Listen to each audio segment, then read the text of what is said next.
Après le témoignage des parents. On va peut-être pouvoir avoir une mini-chance de revoir mes filles. L'aveu de la directrice également par intérim de la protection de la jeunesse Mauricie Centre du Québec, Sonia Mailloux.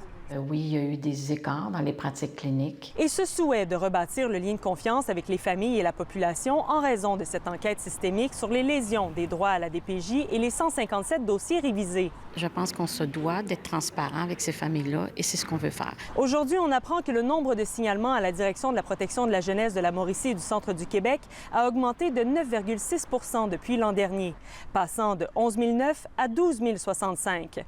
Et le motif le plus fréquent est lié à la négligence ou au risque sérieux de négligence pour 58,4 % des signalements.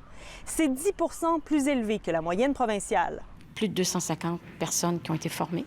Au 30 juin, on va avoir 200 comités projets de vie qui auront été réalisés. C'est quand même important. Là. On a une trajectoire qui est finalement bien en place. Et ce qu'on ne veut pas, c'est qu'une situation comme celle qui s'est produite entre 21 et 23 se reproduise. Ça, c'est très clair pour moi. Les directions réunies dans la capitale nationale pour leur bilan annuel dénoncent un contexte économique et social qui est de plus en plus difficile pour certaines familles. On voit de la détresse sociale dans la société. On voit des enjeux de santé mentale chez nos jeunes. Et la directrice nationale pose cette question. Est-ce que la sécurité de nos enfants est encore une priorité pour notre société? Il faut sortir du spa, c'est pas à moi, c'est à toi, etc. On n'en veut plus de ça. Il faut que les DPJ aident les gens de la communauté quand il y a des situations difficiles.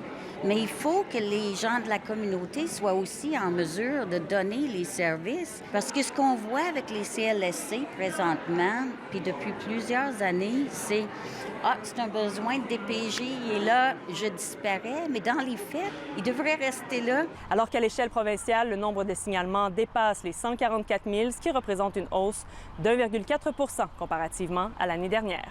Ici Cassandre Forcier-Martin, Radio-Canada, à Trois-Rivières.